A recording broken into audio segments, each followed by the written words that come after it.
Hello, everyone. It's another episode of AhHa Moments for Success. Thank you so much for joining us. We got an exceptional guest today that I'm really looking forward to. With the new AhHa Moments of Success podcast, what we're doing is we're actually getting an Ask Anita, and we're doing an Ask Anita ahead of time. I've had many people come to me asking me to come back with Ask Anita and asking me to come back with the podcast. So I figured what a better way to do it is to combine it into one.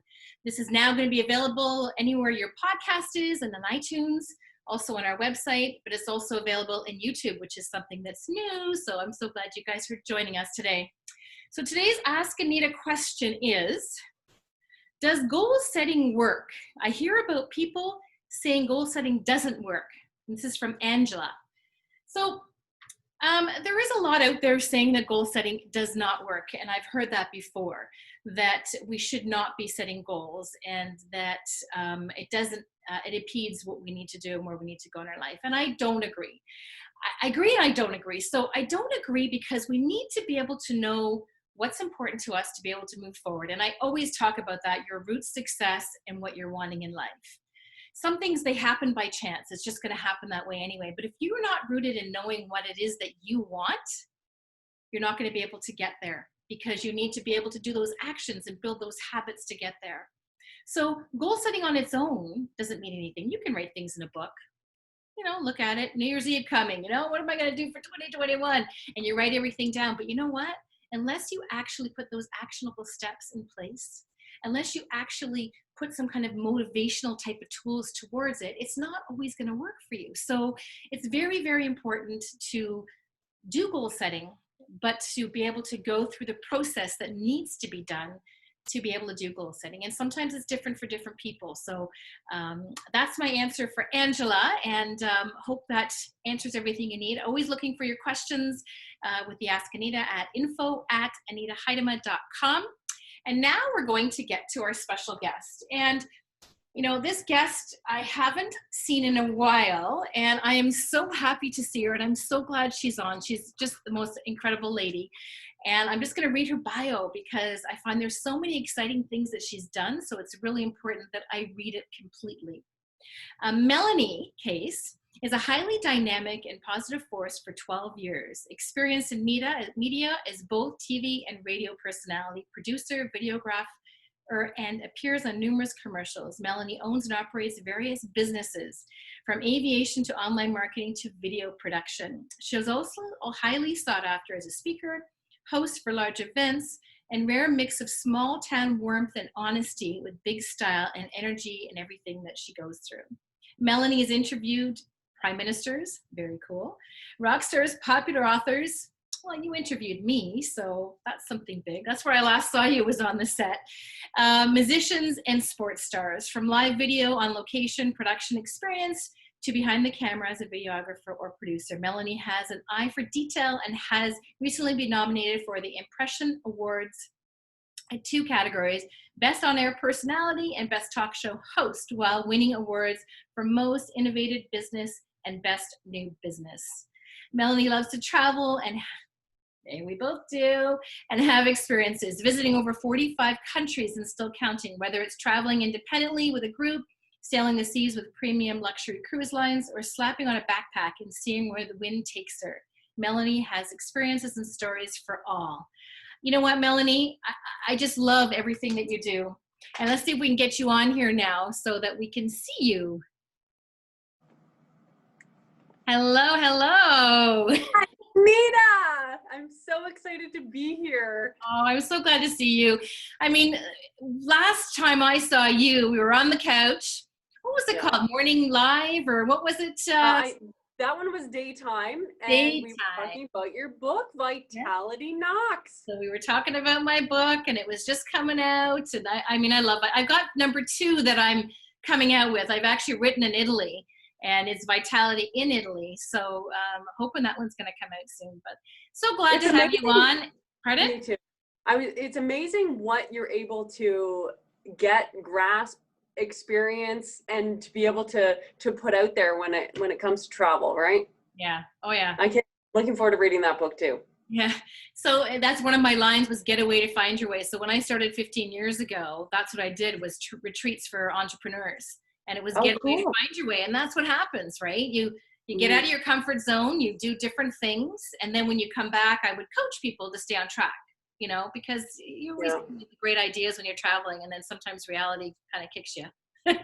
Oh, true. That is very true. But when you do have that person like yourself to be able to help you stay on track, like you say, it makes a huge difference on getting you to where you need to go. Yeah, yeah.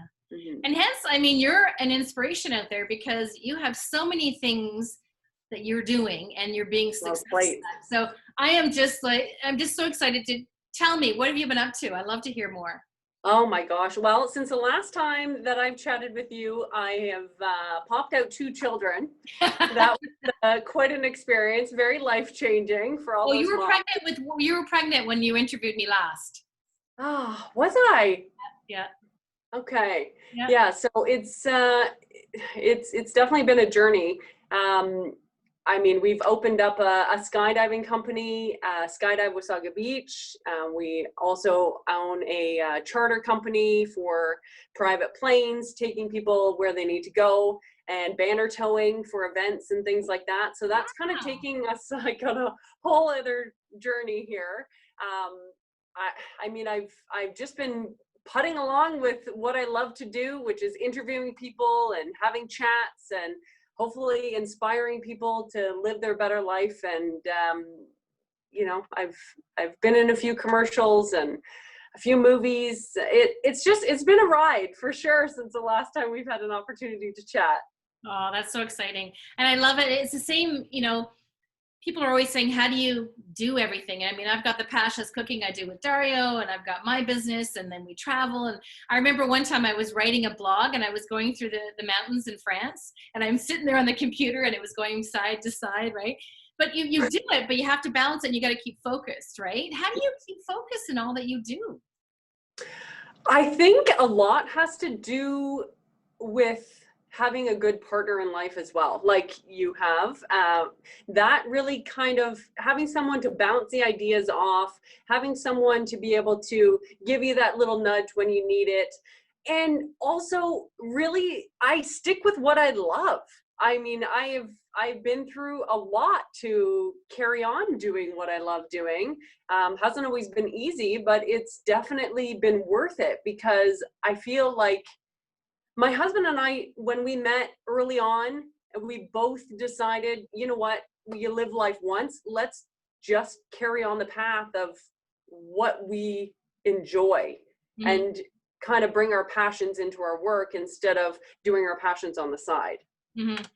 Yeah, and it's true. I mean, there's so many opportunities and possibilities, and people go through life not actually experiencing that. They Mhm. come home every day, they sit in front of the TV, they do the mundane every day without being able to realize those passions and move them forward, right? And you've been able to do that, so it's great.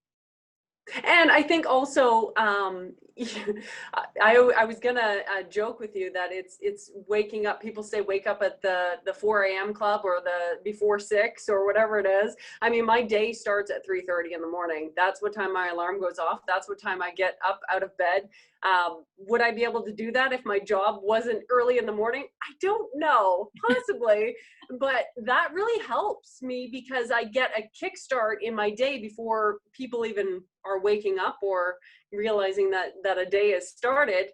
And I've done a day's work, and then the rest of my day can start. Yeah. So that, I kind of feel like I have a few more hours in a day than most people do, which might be a helping hand. No, it's true, and it's very important to take that time in the morning to get yourself ready and get yourself prepared, right? So if you have that moment of just, I call it the awe moment, right? And do those little habits that are just for yourself, then you have the rest of the day to sort of enjoy. But it also gets you prepared for your day. It Find does. that? It does. Yeah. But at the same time, then you end up carrying on and working all day and not. So it really, I've had to find a balance because then I end up cramming too much into my time, which for the outside world, it's great because what do you do when you need something done? You give it to a busy person, Yeah. right? So it's really just been finding that balance in between kids, and work and entrepreneur life. How old are the kids now? So I have, my daughter will be turning 5 years old in June, and my son is going to be turning 2 on the 23rd of December. So a Christmas baby. Wow. Poor little child. It's great. Invent another birthday for him, right? Like, that's what you need to do. I was thinking of doing half birthdays in June for him, just so he could, get together with his friends or whatever, but we'll see how that plays out. It's the people that have the birthdays in the summer and the ones that have them in Christmas that always get sort of, mixed up because, they don't get to have that after school party or that part, everyone sort of noticing school or the Christmas time, right? It all sort of blends in. Absolutely true. Very, very true. Yeah. So what is your aha moment? What's kind of transpired in your life that made you sort of realize that this is where I want to go and this is what the success is to me? Well, it's interesting when I was, racking my brain on what my aha moments were. Not that ones didn't just pop up. It was really trying to pinpoint and just give you a few, because there's definitely been a lot. I would probably say my first one was when I was in grade 4. And I had a family member who actually got in a very bad car accident. I mean, people died, there were serious injuries, and it was a really hot topic in the very small town that I grew up in. That was basically, it was under 1,300 people who lived there or so. So there was a lot of grief. There was a lot of, for many years, I knew it was basically my job or my duty to kind of bring enlightenment or I guess instinctively I just knew that at functions we were going to, they were heavy ones. And there was a lot of, since it's such a small town, you can imagine that stays for a longer period of time, right? So I just knew, but I had the power to say something. I had the power to make someone crack a smile or possibly take the pressure off of themselves for a moment or forget the pain for the moment. And that really, I've carried that with me for years through my whole life. And I feel that I've kind of built my career around that. If I can make you smirk, if I can make you smile, if I can make you just feel good about yourself and about what you're doing for a small moment of time, then I've done my job well. That was definitely one of them. And that was a huge one. The second that I would share was probably right before my 30th birthday. And I was doing a TV segment called Mel's 30 Before 30. And this is like before kids. I had no husband. I'm like, I am just focusing on myself. And I recommend everyone do that. Just take a period of time and just focus completely on yourself. Do what you want to do. Experience what you want to experience. And people wait so long to do their bucket list. So I said, you know what? I'm going to do this now. So we did that segment, Mel's 30 Before 30, filmed all of it. And there was some absurd things, Anita. Like there was fun things like taking lessons, like ballet lessons and singing lessons and guitar lessons. And were they the things on your bucket list? Those were things on my bucket list. And how long did it run for? So I actually decided to do this 3 months before I turned 30. So I had to cram all of it in a very short period of time. I work better under deadlines for sure. Obviously. Sword fighting, milking a cow. I don't know. I mean, how many people can say they milked a cow? I just want to know what it was like. I didn't realize, people have machines now, Mel. You're not with the bucket and going out there and putting your overalls and pigtails in. You're like, that's a whole system. And skydiving. That was definitely on my list as well. Oh, now we're getting to the next one. Skydiving. Okay, tell us more. Husband. Yeah. That's where it was. Yeah. So it's funny because when I met my husband, Leslie Farkas, we actually, I don't know, we actually met, and 3 months after that we were engaged. 9 months after that we were married. Wow. Everyone thought I was knocked up then. I was like, no, I just know he is my other shoe, for lack of better terminology. So When I met him, he was on his own path doing his own thing. I was on my own path. Would I recommend this to my children to get together so quickly? No, but we just knew. And both of us were in a moment of self-exploration, or that actually doesn't sound so good, because we're on our own, self-study or self-improvement, you know? Yeah. So ever since then, we've just decided that we were going to live our lives and do what we thought would make us happy, not just do the 9 to 5, which is fine. I mean, essentially I am doing 9 to 5 in the morning. Yeah. I'm on the radio, but I'm loving it and I'm enjoying it. And I get to, you know, do so many wonderful things. Though at the same time, as I say, if you want stories of us living in very tight quarters in the winter with no running water, I have stories about that as well, but that's like a whole other podcast, you know. So as I say, it hasn't necessarily always been easy, but it's definitely always been fun. But I think you're such an adventurous person. So finding someone that's adventurous to do anything from upscale to downscale to experiencing different things. I mean, I can see that you two are really connected in that way, right? Definitely. I mean, it's probably the same in your case. I mean, when you met Dario, it's one of those kind of, when all of a sudden you're doing things, and I don't want to say that it doesn't feel like work, because I mean, if it's work and you're working hard and you're hustling and you are constantly talking about it, and sometimes it's like you have to, okay, let's get back to our relationship, and it's not all just about work or whatever it may be, but there's no one else I would be able to do that with. Yeah.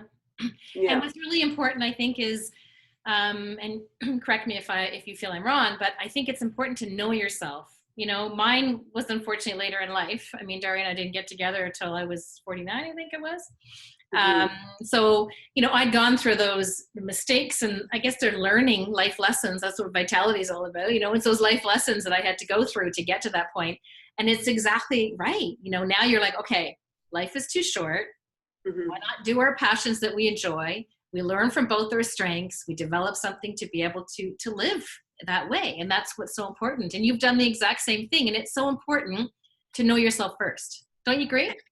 That's exactly why I say, because I was on that path of doing that bucket list, and it was 100% focusing on what I was doing for myself and where I was essentially being selfish, and it felt good. And it was the only time I was then able to fully feel that I was able to give myself to someone wholeheartedly, with not all the baggage behind. It's like, you know, that's whatever those relationships were, whatever happened in those, or what happened, but here I am now, and here I am present, and I'm here for you. And he was at that same point as well. And sometimes relationships, that's why you hear where people come full circle, right? They met, they may have dated, it wasn't right, and then years later they meet, and then it was like, okay, this is where we're supposed to be, because their adventures, their life hadn't traveled to the point of where they're supposed to be together. Yeah. For Dario and I, we've known each other actually 20 years.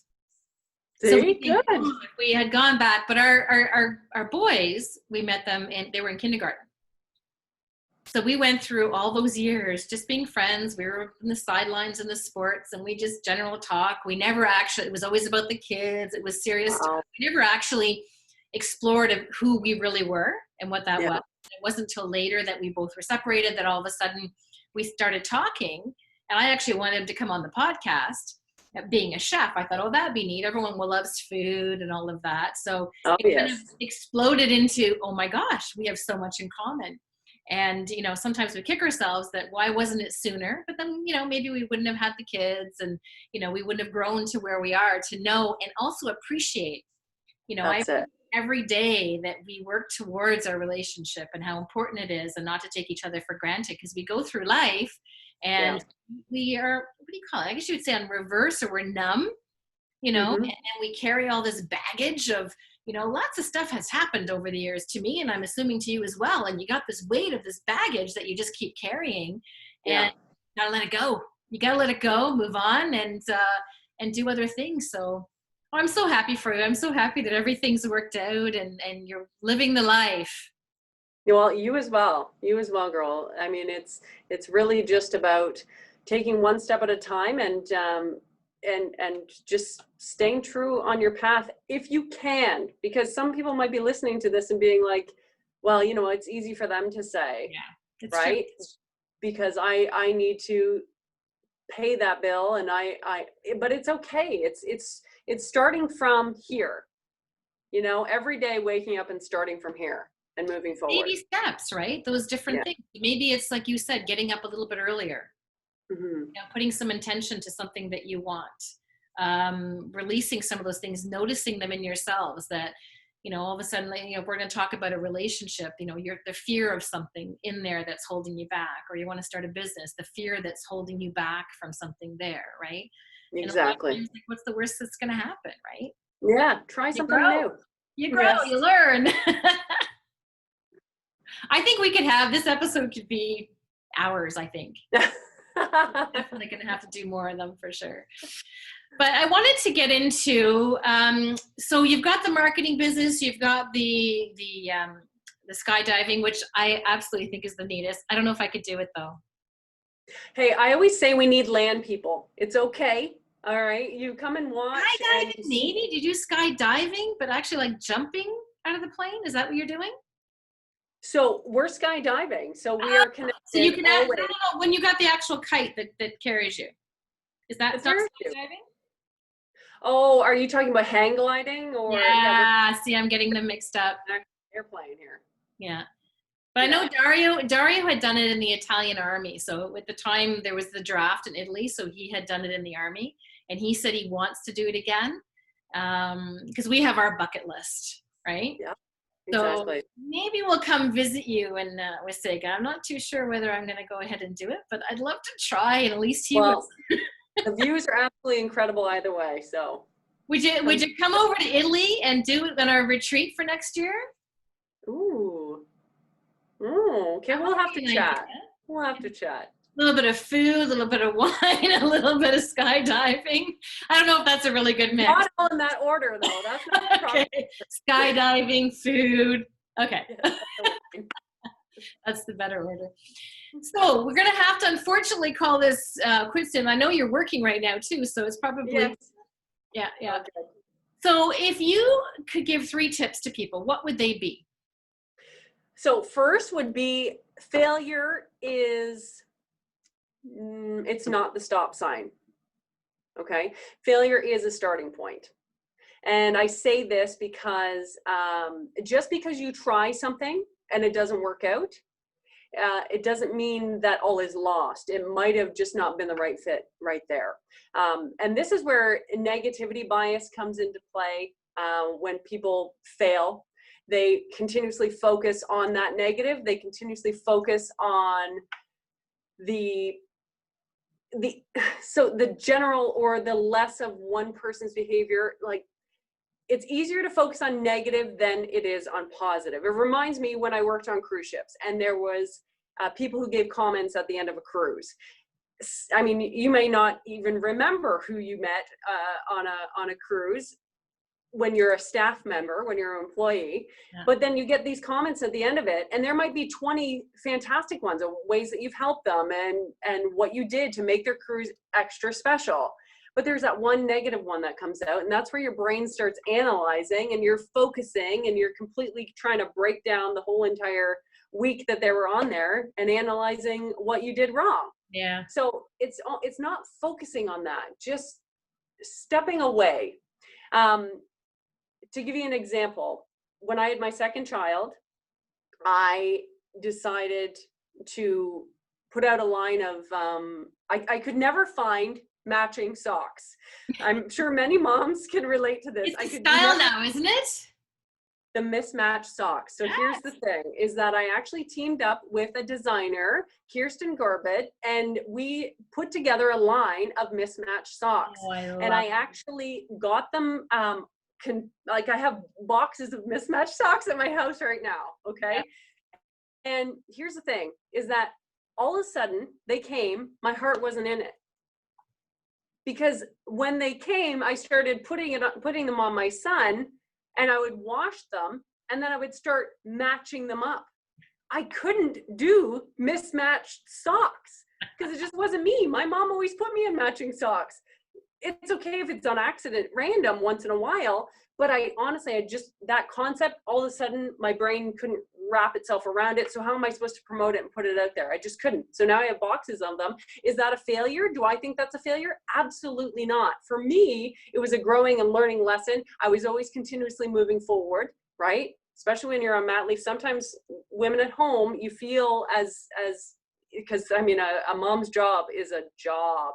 Like that is a full on thing. So props to all moms out there.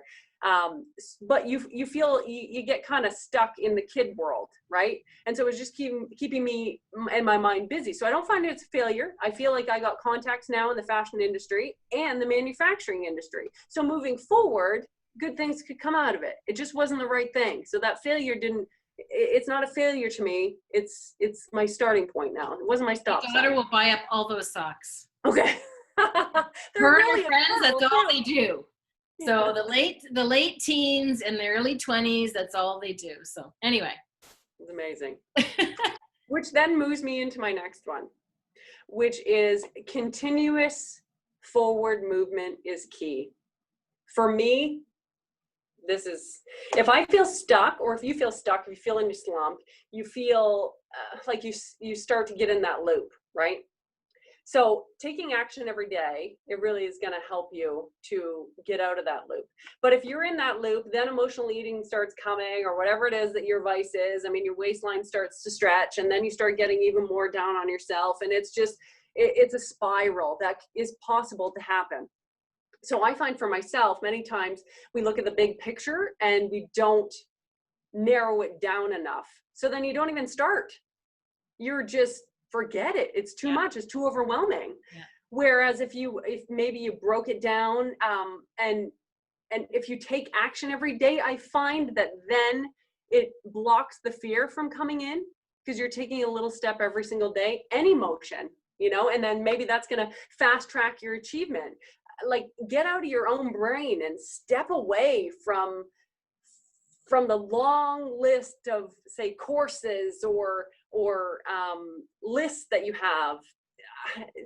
I mean, there's nothing wrong with constant education. I don't want to say that. Constant education is key, and keep that up. But don't use it as a crutch, because I find so many people, you end up getting in even that learning loop. Yeah. Starting your own business and not just pushing through. You're feeling like, oh, I don't know enough. I haven't learned enough. Maybe if I took this course, or if I read this book, and then I'll be able to take the leap. But that's months that just went by and you didn't. So it's almost resisting the urge to overthink and take action, because it could be as simple as a phone call or an email that's sent when I'm talking action. I've actually picked up the phone on days where I'm just feeling like, and I've called someone, like maybe it's an agent or whatever it may be. Maybe it's, even a publisher for a book, getting your book published. You haven't even written the book, but you call just to get that adrenaline in your body going. Yeah. To then, okay, what's the next step? I did something. Yeah. It's building that habit too, right? Because if you don't start the momentum going, and people are too fearful to pick up the phone nowadays. Everyone's hiding behind their Zooms, their computers, and we're losing that contact that's so important. So it's building those habits that are going to be able to move you to what that is you're wanting to do, and you don't get so fearful, right? So that's really good. True. Really good. So true. And then next one is stop the guilt. Okay, actually, this is two parts, okay? That's a mommy syndrome. That's a mommy syndrome right there. Yes. Stop the guilt and learn to market yourself. Yeah. So, as I said, this is two parts. So when it comes to the guilt world, I mean, if you haven't done any harm consciously to someone, I mean, if you forgot to dress your kid in green on Spirit Day, or you weren't able to give them balanced meals for the week because you were too busy doing all your projects, working, doing the laundry, doing your Christmas wrapping and whatever it may be, stop the guilt. Like, why do you have that? I almost feel like if you stopped through the drive-thru and you got yourself a snack and it's not fitting in with your eating plan and whatever it may be, feel bad. Just stop the guilt. I've always said that I think that guilt, and I'm not a doctor, okay? I haven't even played one on TV here. This isn't, I haven't even pretended to be one. But when it comes to guilt, I've always said that I feel like guilt is what makes the fat or the calories stick. Guilt is what makes that depression or those negative thoughts continue. It's like they're little hooks inside your body. That guilt are like little monster hooks that it's like, oh, wait a minute. You feel guilty? Well, I'm going to latch on right there. Yeah, there's a love handle for you. That's a guilt love handle hug. You know, so I just feel like if we just changed our outlook in regards to that, it might help us to be able to move past and open up our brains to a little bit more than thinking about our guilt all the time. And the next is market yourself. I know there's 3, but I just want to put this in there. Girl, I love them. Keep going. I think it's super important because putting yourself out there is hard. It is super hard. I have interviewed so many wonderful, amazing, yourself included, individuals who are sharing what they have, sharing what they know, sharing what they've learned. And my best compliment is when I reached out to them because I saw something that was in them or something came across my feed. And then years later, we bump into each other and they're like, you know what? Thank you so much for bringing me out of my shell. I was so uncomfortable, but you made me realize that I do have a gift or I do have something to share with people. And I think it's so important because so many times we're so stuck on the judgment of what other people are going to think. And it's a fine balance in between, oh, that person's super conceited, to, you know what, good for them. Yeah. They are doing phenomenal. And there's, I mean, so many possibilities to make real positive change in the world. And by you putting out and sharing the gift that you have, you don't know who you're influencing. You don't know what you're changing. As long as your intentions are always good, it's a beautiful world that could be created because of what you're sharing. Yeah, no, I totally agree. And, you know, I know everyone has that message inside them, and to be an entrepreneur is really difficult. And then a lot of times when you put yourself out there, you might have some negativity that comes after you, and it's tough because there's people out there that aren't always as supportive, and it's difficult for people. But it's just keep going and share that message because it's so important to be you. And I always think of you. I mean, I do the podcast, but I always think of you. You're the TV personality. You're the one that, you know, even though we did the positive panel after, remember, did you ever watch any of those? Yes, right. Yeah, so we had our segment as well. But I remember being on your show because you always made me feel special. Every time you would interview, I felt like you're really interested in the book. And there's been times where I have been and they're like, oh yeah, whatever. And they were just saying the things, but you really made me feel that way. And that's my learning lesson from you to carry on with people that I interview now and what I'm doing. So I want to thank you for that because thanks, Anita. Yeah, it really does. Like your warmth and your heart. And when you talk about the small time warming heart, I mean, that's you, right? You are genuinely who you say you are, and you're an impressive and wonderful lady. So thank you for that. That's very sweet. Thank you for that.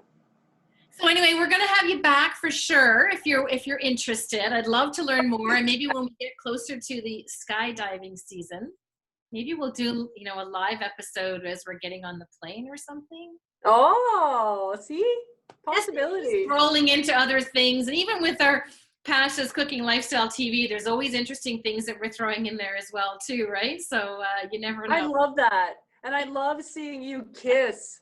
Like, you know what I mean? Like to feel other people's love as well, because people always make fun of my husband and I. It's like, you know, but I feel it's also important to share Actually, it's you're just doing it. It's not like you're sharing it.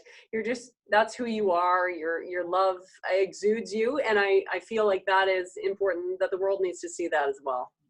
You know, we got connected through food, right? So Dario made the first risotto for me, and I mean, I've always cooked. I mean, but never to this extent. And being in the kitchen, we just have so much fun together, and wanting other people to connect again through food. So it's really, really important. So it just comes natural to us. But it's interesting because we were down on a beach one time, and I guess we were on the towel kind of snuggling or whatever. And so this man comes up to us and he says, you know, it's really wonderful seeing you guys like that. What a special moment, being so nice together and all that. He says, but see those kids over there? They're going, ew, look at them. So But later, it's not always for everybody to see that. Pardon me? I was gonna say, but later in life they'll be like, oh, remember those people on the beach? Yeah. I can't wait till I get that relationship. Yeah, so true. Well, Amazing. it was a long time going for us, and we finally found it. We're very happy, and I'm so happy for you guys as well, and everything that you're doing. So we definitely have you back. Thank you so much, Melanie, for joining us today. Thank you, Anita. It was such a pleasure to chat with you again. All the very best to you and your audience. Thank you so much for sharing that with me. Okay, take care. Bye. Bye-bye.